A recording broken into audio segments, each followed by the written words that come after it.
Hello and welcome to DevLabs. Here we're going to be talking about website development and also doing tutorials. Basically, if you want to save money, this is where you need to be. I've spent God knows how much learning how to develop websites and to get to the point of where I am now.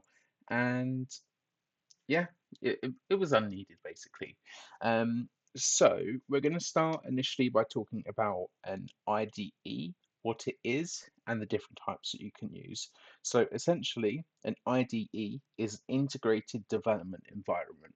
Essentially, it's where you're going to be doing your coding. Um, there's multiple different ones that you can use. You can use cloud-based ones, or you can use ones where you download the software. Um, Personally, my personal favorite is where I download it. Um, this is VS Code. It's something that I've always used. You can get plugins for it to make it look better and to get it to where you need it to be.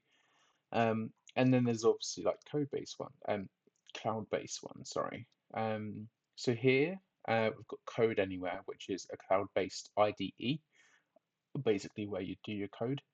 Um, and there's a few differences as to when you would use a cloud-based one to an actual one that you download. So 9 times out of 10, if your computer isn't very powerful, then a cloud-based IDE would be your go-to.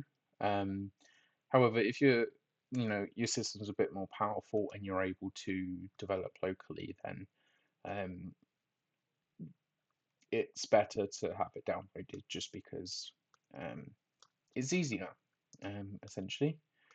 But um, yeah, it's a complete personal preference to what you use. You don't just have to use cloud anyway. You can browse for any cloud-based IDEs if you're not able to do it on your own device. Um, but you can also use GitHub as well, and that has a cloud-based IDE. So it's complete personal preference as to what you want to do. Um, Subscribe and click the bell icon to find out more about the type of videos that we are able we, that we are uploading. Um, so yeah, there will be more coming. I plan on releasing videos on HTML, CSS, JavaScript, PHP, Python, and essentially, if you follow all the steps, it will take you from being a complete novice to a complete full stack website developer. Now, there's different terminology, which I'm not going to get into too much in this video.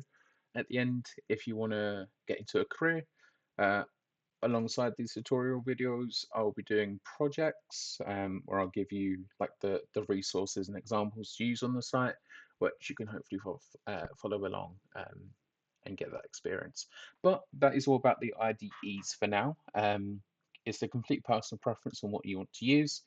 Just remember that there's lots of many out there, and take your pick, pretty much. I would recommend VS Studio just because it's the one that I've used forever. So a little bit personal bias there. Um, but yeah, thank you very much for watching. Don't forget to like, subscribe, and leave a comment.